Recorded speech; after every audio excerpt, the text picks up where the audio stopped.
Late night bites with friends? Already hard to beat. That first too hot bite of fries you couldn't wait for, followed by ice cold Pepsi. Now that hits different. Suddenly, the energy kicks back in, the night goes longer, and the laughs don't stop. Because Pepsi brings out more flavor, more fun, and more of the moment. Food deserves Pepsi. Grab a Pepsi Zero Sugar today.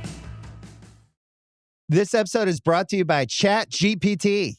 Hey, it's Bill Simmons from the Bill Simmons Podcast. Have you guys heard about ChatGPT work? It's the new way to use ChatGPT for bigger multi-step projects. And when you need more than just answers, give ChatGPT work access to your apps and files, and it can create real work documents like spreadsheets, slides, and structured reports. Get started at chatgpt.com by selecting work mode, available on Plus and Pro plans. Contos do Posto de Gasolina, temporada 2. Link para playlist completa na descrição.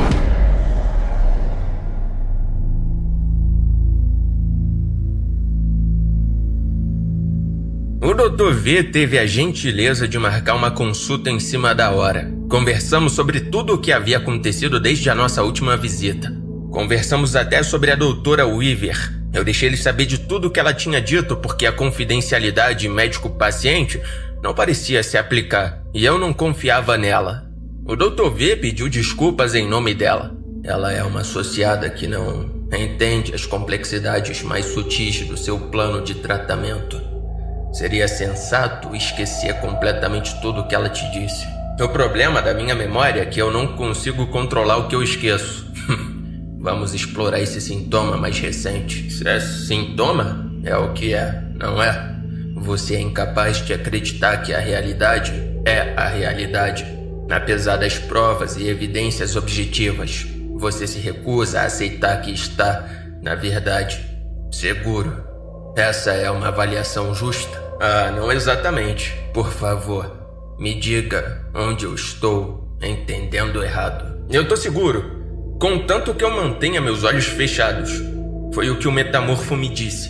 Se eu abrir eles, Sagoth vai arrancar a carne do meu corpo e se banquetear com a minha dor. Houve uma longa pausa. Eu sabia que ele não tinha me deixado sozinho. Eu ainda podia ouvir ele respirando. Quando ele finalmente falou de novo, nem se deu ao trabalho de disfarçar o tom humilhante. E você tá me dizendo que acredita que o demônio foi a extremos tão elaborados a ponto de ficar te seguindo por aí, esperando te pegar abrindo os olhos. A gente pode falar de outra coisa agora, por favor? Pelos 2 meses seguintes, minha saúde continuou sua trajetória de declínio. Eventualmente, os donos não tiveram outra escolha a não ser me deixar ir. Eu não fiquei chateado. De certa forma, eu fiquei até aliviado. Fui descarregado da pouca responsabilidade que me restava e meus dias restantes seriam passados em um quarto de hospital, esperando. O'Brien e Jerry vieram me visitar algumas vezes no começo, mas era uma viagem longa pra caramba, só pra uma visita curta. E eu era bem menos divertido do que qualquer outra coisa que eles pudessem fazer com suas preciosas folgas. Então, quando as visitas viraram ligações telefônicas, eu entendi. E quando as ligações se tornaram menos frequentes, eu entendi. E quando o telefone parou de tocar de vez, eu entendi. Eu só podia torcer para que eles estivessem seguros e felizes. Fora isso, eu tentei não pensar neles de forma alguma. Não havia uma linha divisória entre o dia ou a noite. Eu nem dormia e nem via o ciclo da luz do dia e da escuridão. O tempo passava como o pulsar das ondas. Longos períodos de intensa atividade.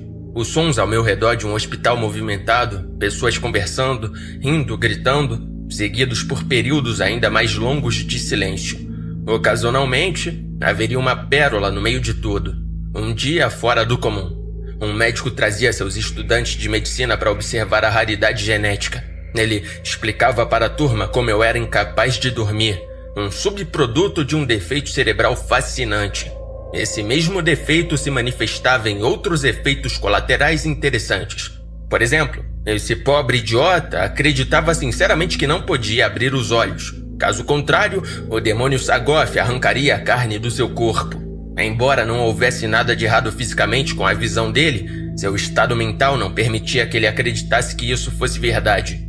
Para todos os efeitos práticos, ele tinha se autocegado. Os estudantes soltavam exclamações de espanto e se perguntavam se podiam me fazer perguntas. E um até tentou tirar uma selfie comigo. Tudo o que eu conseguia dizer era: "Bela tentativa, Sagoff. Você tá realmente dando tudo de si, né?" Né? Alguns voluntários me trouxeram um par de fones de ouvido e um aparelho de MP3 com alguns podcasts carregados nele sobre filmes que eu nunca tinha visto. Eu os escutava repetidamente até ter cada sílaba memorizada. Livros, filmes e videogames foram um sacrifício trágico e, sem eles, às vezes eu me sentia como um peixe beta, existindo em uma gaiola minúscula para o entretenimento dos outros. A comida se tornou minha única fonte de alívio do tédio. Mas quando meu olfato sumiu, o paladar não ficou muito atrás. A essa altura, comer se tornou mais uma obrigação. Muitos dias minha mente entrava em um ciclo infinito, perguntando-se há quanto tempo eu estava aqui e quanto tempo eu tinha antes que a doença seguisse seu curso. Ou antes que alguma enfermeira maluca ficasse com pena e aplicasse uma eutanásia forçada em mim até a morte. Um dia, uma estudante de medicina me trouxe um presente inesperado. Ela amarrou um pedaço de tecido em volta da minha cabeça e disse: "Beleza, Jack. Isso deve facilitar um pouco a vida. É uma venda para bloquear toda a luz. Agora, você não precisa manter suas pálpebras bem fechadas o tempo todo, porque isso vai fazer o trabalho por você." Valeu. Vai, dá uma chance e veja se funciona. Ué, como? Abra os olhos e me diga se você vê alguma coisa. Beleza. Espera. Nada disso é real, é? Ela não me respondeu imediatamente e, conforme os segundos passavam, eu comecei a perceber que algo estava errado.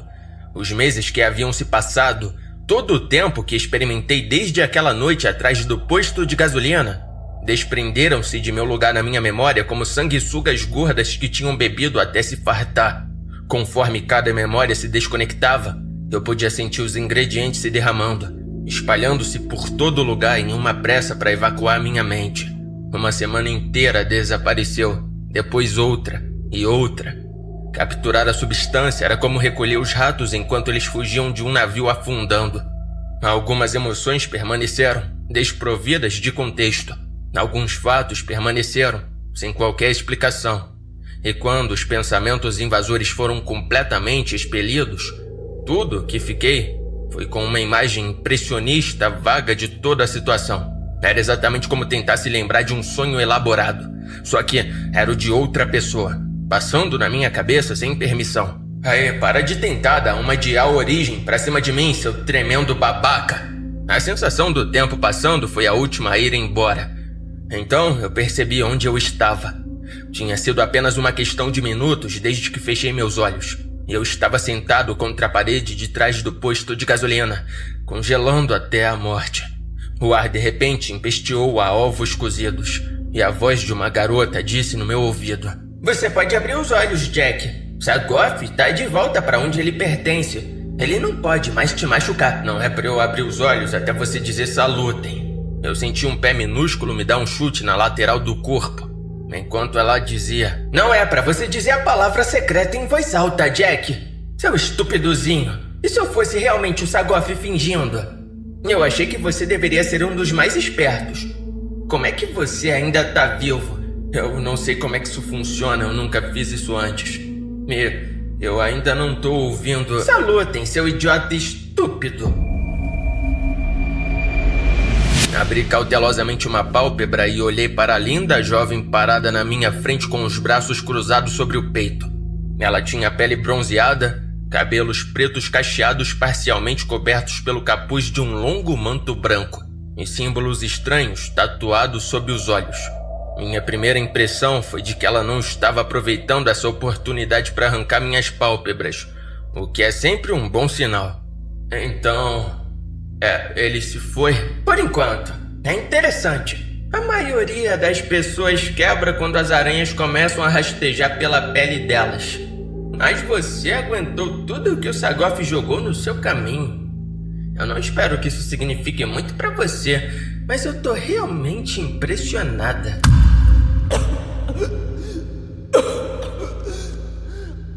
uma barra de metal irrompeu do centro do peito dela. E ela caiu de joelhos, tossindo lufadas de sangue escuro. Ela olhou para baixo para a coisa com uma expressão perplexa. Depois caiu de lado. Era fina como uma flecha, coberta de ganchos serrilhados. E assim que atingiu o chão, pude ver que era parte de uma lança longa, atravessando-a de lado a lado. Um cabo preto conectado à base ia por todo o caminho através do pátio, até os pés de Spencer Middleton. Ele largou a arma de arpão e assobiou para si mesmo, enquanto caminhava a distância até onde a metamorfa ainda estava engasgando, contorcendo-se e agarrando-se à barra que ainda havia empalado, transformando o manto branco em uma bagunça ensanguentada. Conforme ele se aproximava, ela começou a mudar bem diante dos meus olhos, forma após forma. Um fisiculturista gigante, um lutador olímpico, um homem morbidamente obeso, uma criança jovem, Jerry, O'Brien, eu, Spencer. O desespero se tornou aparente conforme as transformações alternadas iam cada vez mais rápido. Passou por uma centena de pessoas antes de finalmente parar e se estabilizar na de uma mulher asiática idosa e frágil, minúscula e enrugada, com mais cabelo branco do que preto, encolhida na posição fetal enquanto lágrimas rolavam pela lateral da ponta do nariz e para a neve. Algo me dizia que se a metamorfo tinha uma forma verdadeira, eu estava olhando para ela. Essa lança é uma liga de tungstênio e prata. Você não pode puxá-la para fora nem quebrá-la. Viva ou morta, eu sou o seu dono, vadia. Ele colocou o braço em volta do pescoço dela, levantou-a e arrastou para longe. Eu queria lutar de volta, eu queria ajudá-la, mas eu nem conseguia mais me mover. Tudo que eu podia fazer era vê-los partir. Ela manteve os olhos fixos em mim até que Spencer a puxou para o lado do posto de gasolina. E então, eu fiquei sozinho. Eu estava acabado.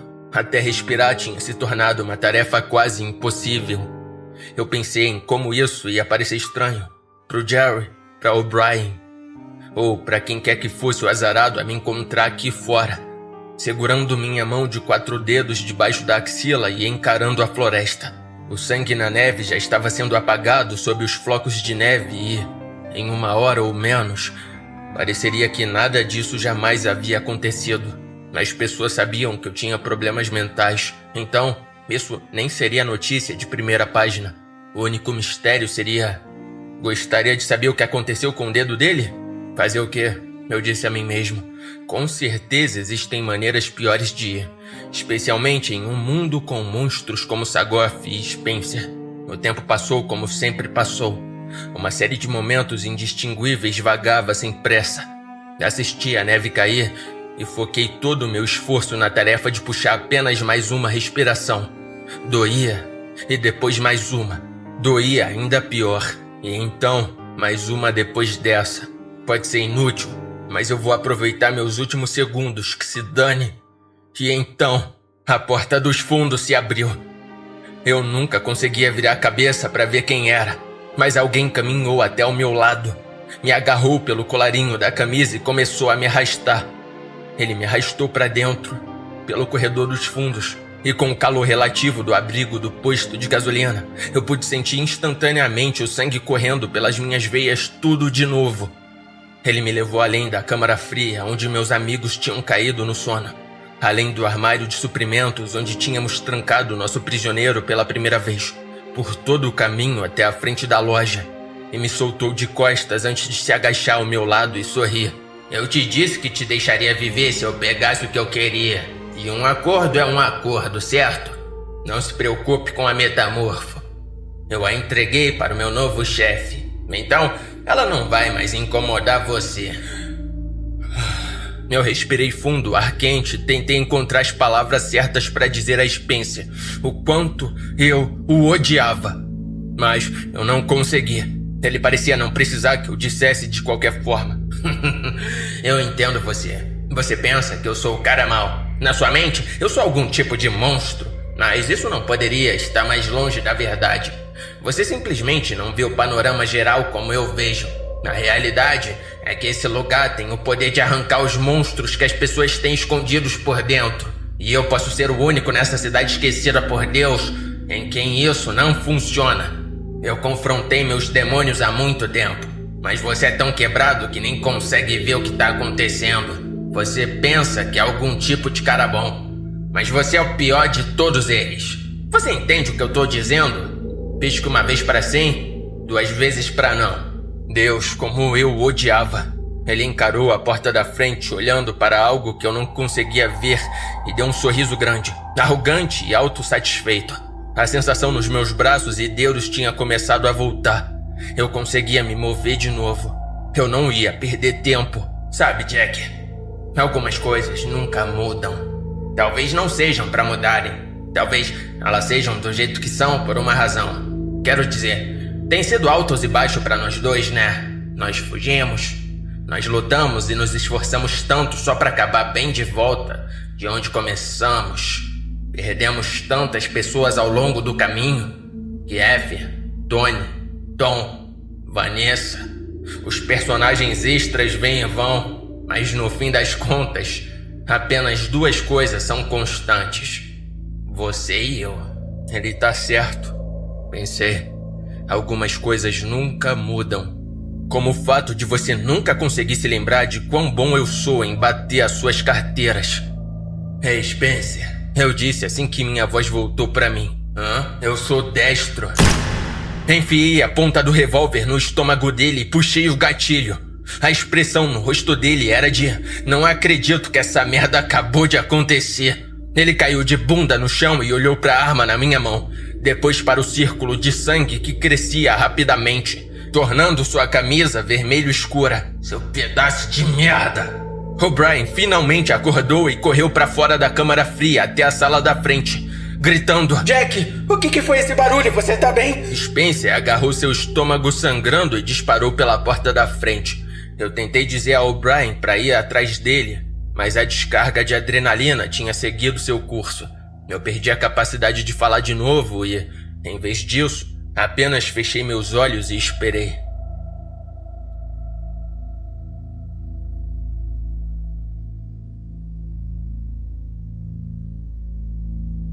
O médico encarregado de dar os pontos no ferimento da minha mão me garantiu que eles tinham feito de tudo ao alcance de seus poderes para recolocar o meu mindinho. Era o tipo de alegação que caía na zona de cachinhos dourados de tecnicamente verdade e desnecessariamente enganosa. Considerando o fato de que meu membro decepado nunca foi recuperado e, com toda a probabilidade, Spencer o estava guardando como algum tipo de souvenir distorcido.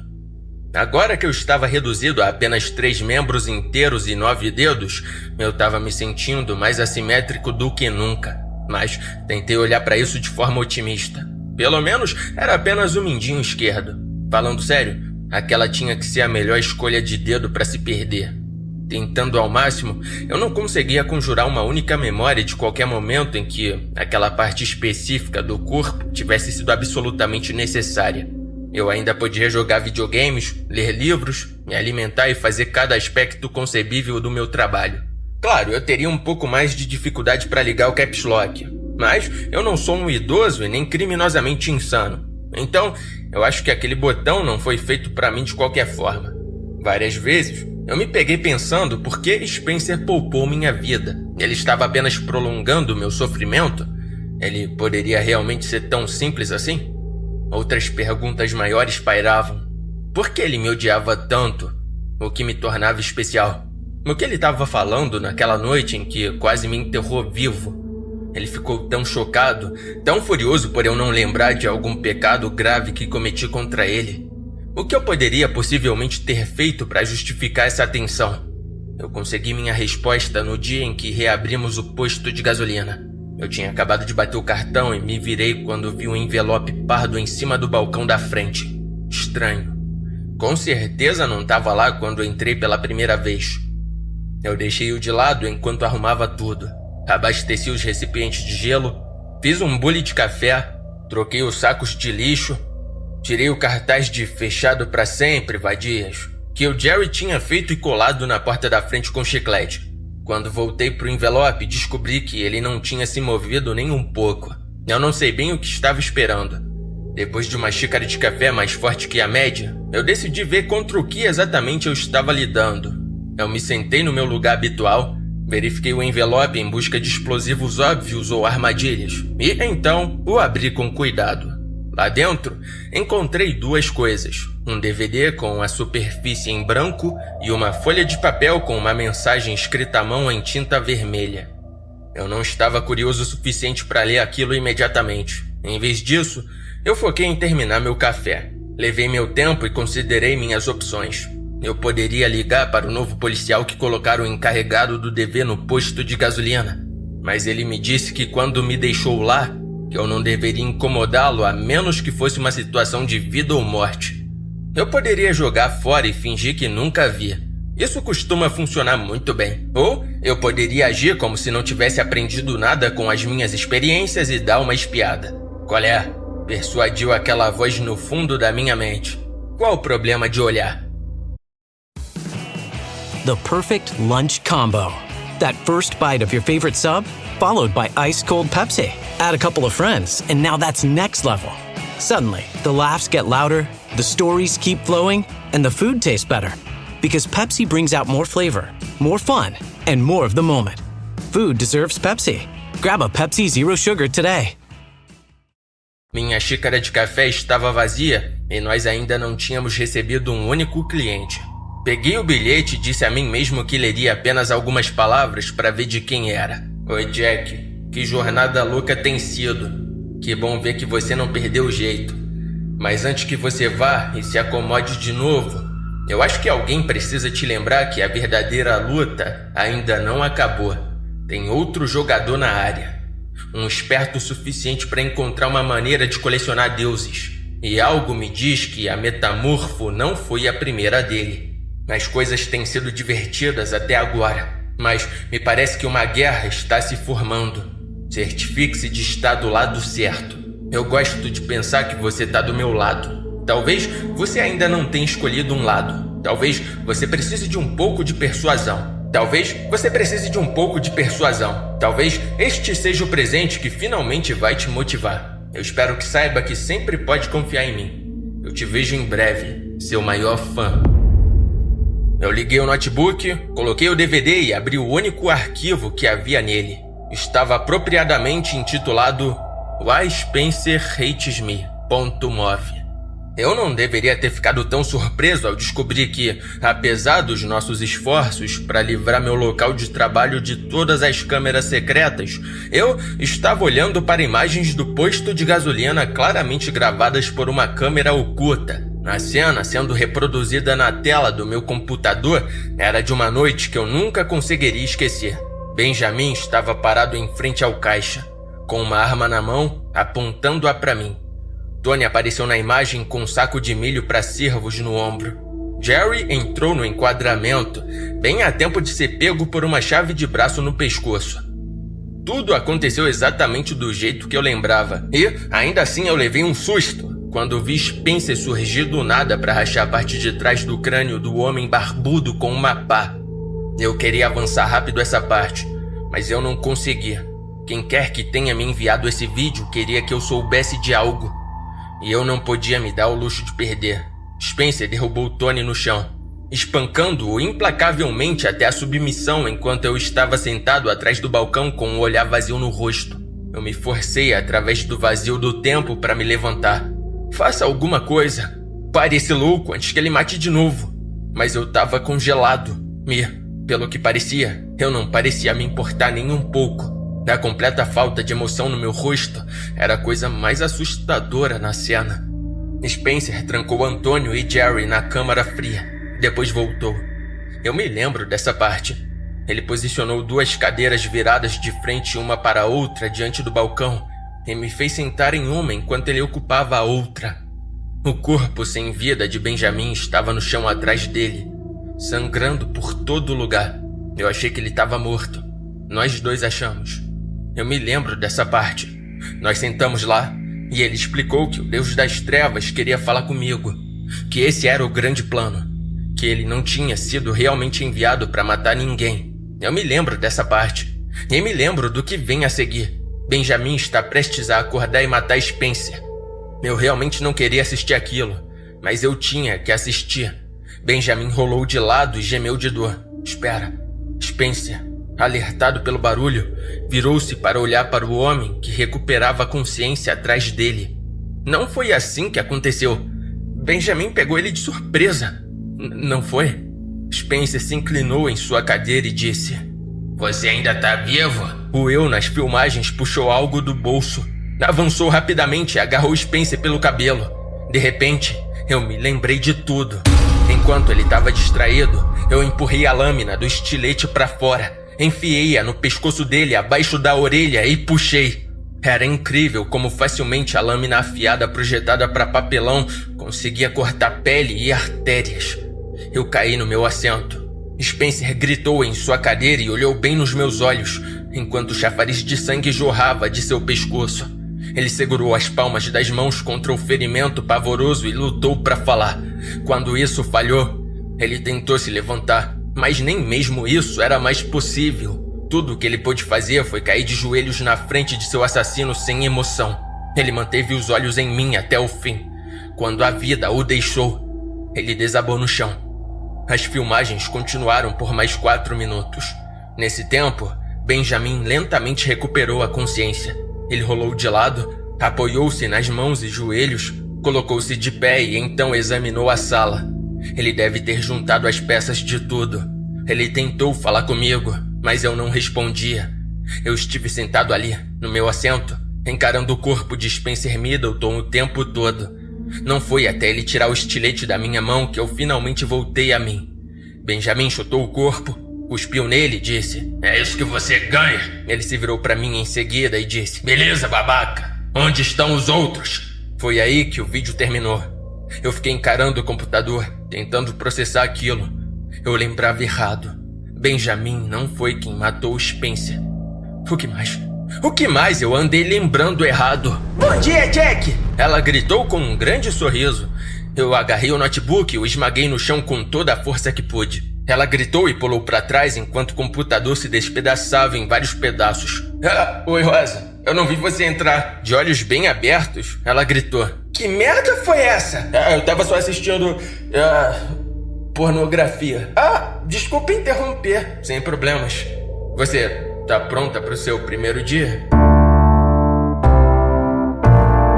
Rosa estava parada ao meu lado com um grande sorriso no rosto e um crachá novinho em folha preso à camisa, escutando atentamente enquanto eu explicava como nosso relógio de ponto funcionava. Ela tinha uma caneta e um caderno de bolso nas mãos, anotando tudo freneticamente enquanto eu falava. Como se houvesse alguma chance de ela esquecer, escaneei o crachá, digite o código de funcionário. Ela era curiosa, cheia de perguntas e ansiosa para aprender. Claro, nenhuma dessas coisas pressagiava um bom futuro para ela aqui. Eu dei a ela o tour completo pelo posto de gasolina, começando pela cafeteira. Não demorou muito para explicar como tudo funcionava, especialmente considerando que ela já tinha tudo anotado da última vez que fiz o discurso do primeiro dia de treinamento. Pelo visto, ela tinha ido a ponto de estudar suas anotações na noite anterior. Então, isso era mais do que tudo uma reciclagem. "O que é aquela mancha?" Ela apontou para a forma marrom no chão perto da máquina de café, exatamente como eu sabia que ela faria. Eu dei de ombros. "Ela não sai." "Como assim?" "Quero dizer, tá aí há anos." "Bem, de onde ela veio?" "É uma longa história, mas a versão curta é essa. Não sabemos. A versão mais curta ainda é essa. Magia. E sim, nós tentamos vinagre e detergente de louça. Aposto que eu conseguiria." "Você já conseguiu, hã?" Em seguida, mostrei a ela os corredores de mercadoria e expliquei como organizar e rotacionar o estoque. Foi estranho passar por todo o processo de novo, mas quando a metamorfo levou as memórias deles embora, ela cortou fundo. Ninguém mais conseguia se lembrar de nada do que aconteceu depois que chegaram ao posto de gasolina. Mais uma vez, o relatório oficial afirmava com certeza que não havia nada de sobrenatural envolvido.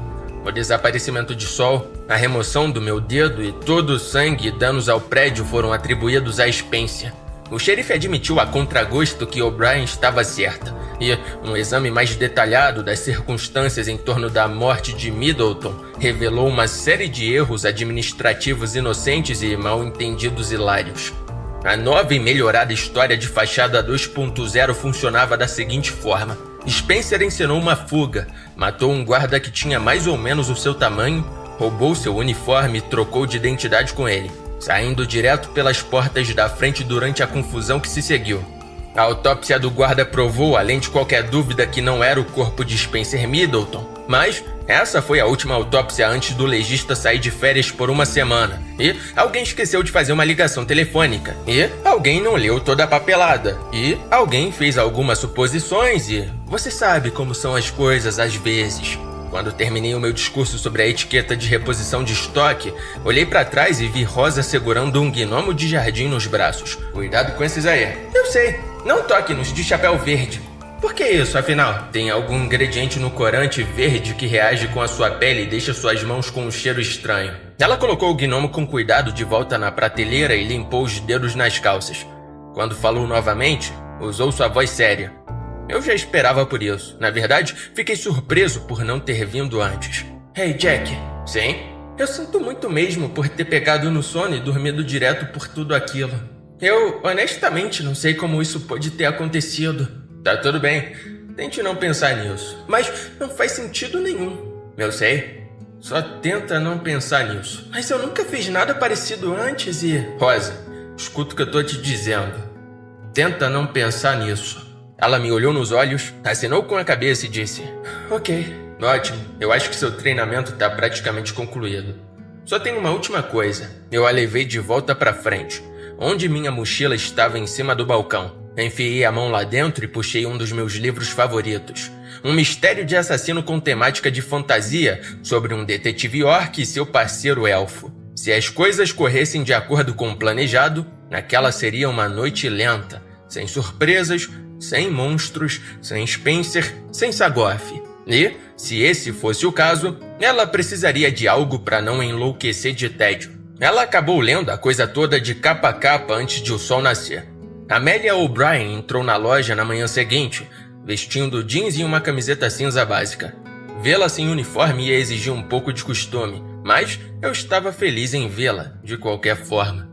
Ela comprou uma xícara de café e sentou-se na cabine. Assim que os outros clientes foram embora, eu fiz uma xícara para mim e me juntei a ela. E aí, como é que estão as coisas? O que ela realmente queria dizer era alguma coisa estranha para relatar? As coisas têm estado calmas. E quanto a você? Ela cantarolou seu café e murmurou sarcasticamente. Eu tô me divertindo como nunca. Uma folga como essa é exatamente o que eu precisava. Rosa estava irritada consigo mesma por ter dormido no trabalho, mas tirando um pouco de vergonha e constrangimento, nenhum mal foi feito. Jerry já tinha muita prática em apagar por noites inteiras, então não demorou muito para ele se recuperar totalmente. O'Brien, porém, era uma história diferente. Nenhuma quantidade de distração inteligente ia justificar o fato de ela estar no local e dormindo, enquanto Spencer causava sua destruição profana. Havia perguntas demais que ela não conseguia responder e, até que a investigação interna sobre a sua conduta profissional e estado mental fosse concluída, ela foi forçada a tirar uma licença médica. Ela me prometeu que ia tirar férias até que toda essa situação se resolvesse, mas nós dois sabíamos bem a verdade.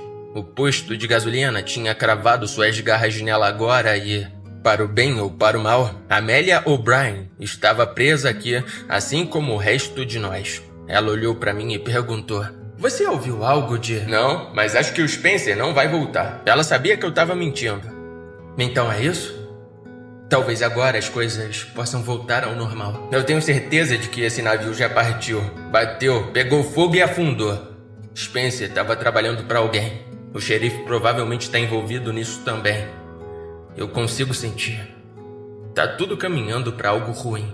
O'Brien encarou seu café e disse: Eu tive um sonho na noite passada.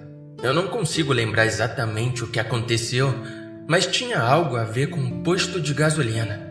Tinha essa criatura indizível, um monstro feito de escuridão e ódio. Entrou na minha cabeça. Me disse que isso era apenas o começo. Ela ergueu os olhos para encontrar os meus. Você não saberia de nada sobre isso, saberia? Eu dei de ombros e ela esboçou um sorriso.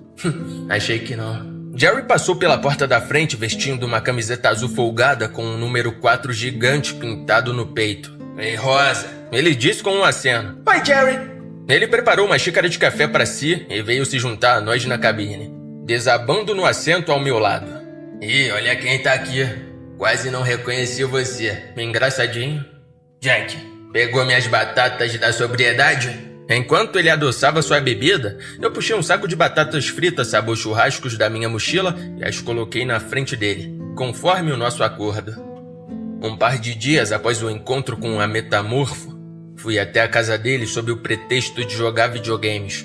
Assim que ele se distraiu, joguei o rádio russo em uma fogueira ardente e depois ameacei quebrar a cara dele se ele tentasse reconstruir aquilo de novo. Naquela noite, bolamos um acordo. Ele deixaria o rádio para trás de vez e, em troca, eu o ajudaria a liberar todos os personagens bônus no Smash Bros. E compraria um saco de batatas para cada dia consecutivo que ele permanecesse limpo. Esse era o dia 4. Ele abriu o saco e ofereceu para nós. O'Brien hesitou, mas pegou e comeu uma. Você tá ocupado depois daqui? Não, eu acho que eu não tô. Por quê? Porque eu tenho um terceiro controle. Você já jogou Smash Bros antes? A porta se abriu e, de repente, um homem correu pra dentro, gritando. Ai, meu Deus, eu consegui! Obrigado, Deus!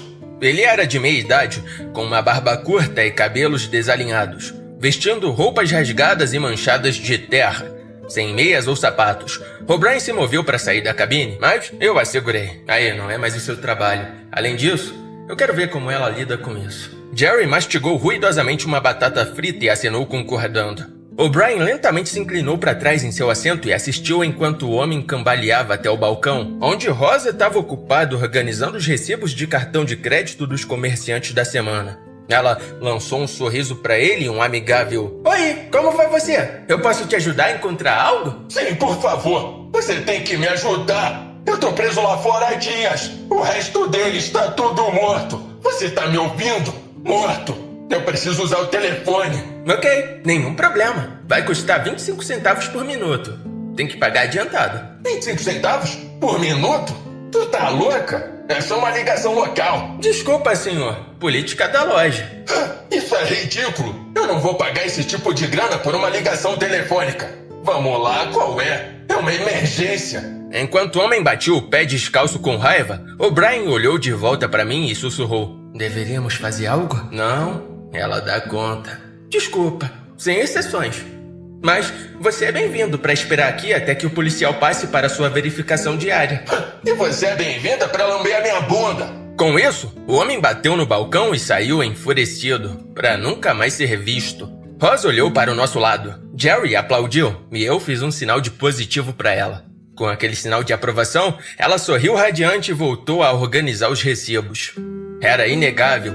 As coisas não iam voltar a ser como eram antes, mas enquanto eu estava sentado ali na companhia de amigos tão ferrados quanto eu não pude deixar de ousar me perguntar se talvez isso não fosse uma coisa tão ruim assim.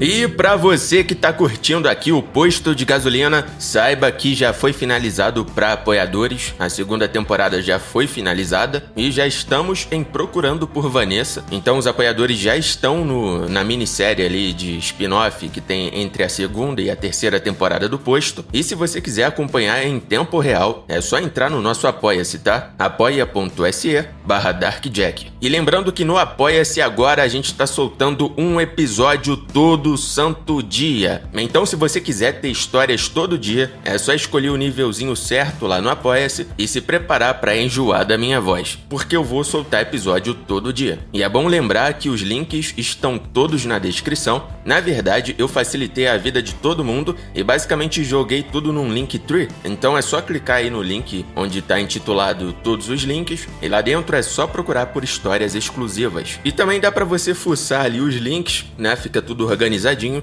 e lá você também consegue ter acesso ao meu canal oficial de Cybergods. Pra quem não sabe, o meu livro tá muito perto de ser lançado, eu já finalizei ele completo, tô finalizando apenas o audiobook, tá? Então, se você quiser ter fragmentos da história, quiser fazer parte do acesso antecipado, onde você vai ter um descontão e vai receber antecipadamente, entra também lá no nosso canal, dá uma olhada nas redes sociais, segue nas redes sociais. Eu diria que, fora o YouTube, que eu tenho um canal que eu transformei ele num podcast novamente, as outras redes sociais são meio que um projeto à parte, não é algo 100% linkado aqui. Tanto que tem uma foto diferente, é uma vibe que eu diria que é diferente, é mais voltado pro Analog Horror, mas se você quiser dar uma olhada lá, dar uma contemplada no meu trabalho nas redes sociais, né, fazendo vídeos curtos, também é maneiro, ainda assim é voltado pro terror. Se você curtir, segue lá, valeu, ajuda demais. Lembrando, rapaziada, deixa estrelinhas aí, eu sei que eu tava olhando aqui, o público que acompanha o podcast, dá pra ver o público recente, é maior do que os seguidores, então eu sei que tem muita gente que acompanha aqui,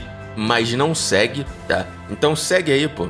Deixa estrelinhas, ativa as notificações, só que as notificações daqui às vezes são falhas, e se você quiser ter ali as notificações de tudo, notificação do Apoia-se quando sair episódio novo e tudo mais, entra também no nosso canal oficial de notificações do podcast. Tudo isso tem lá no Linktree, tá tudo organizadinho, você vai ver canal de notificações do podcast. Entra lá, rapaziada, às vezes eu tô produzindo alguma coisa, sai algo engraçado ali, eu filmo, eu mostro. É uma parada ali onde também eu jogo fragmentos da produção, vou avisando quando vai sair, se tiver algum problema, enfim, sempre vai sair em primeira mão ali pra quem tá no canal, já é? Então se você quiser fazer parte disso também, corre lá. Muito obrigado por escutar até aqui, valeu e até o próximo episódio. Fui!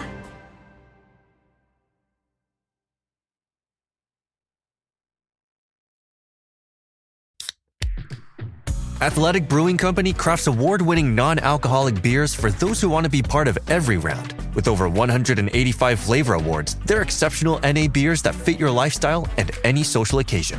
Summer's full of good times, and Athletic fits right in. Go to athleticbrewing.com to have brews delivered to your door, or find them at a bar, restaurant, or store near you. Near beer.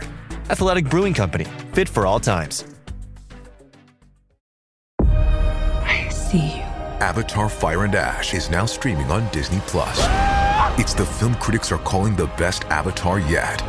Go, go, go, go! A true epic and completely jaw-dropping. This is the only pure thing in this world. Return to Pandora on Disney+. It will be an adventure for the whole family. And watch the Oscar-winning phenomenon at home. This is sick! Avatar: Fire and Ash, now streaming on Disney+. Rated PG-13.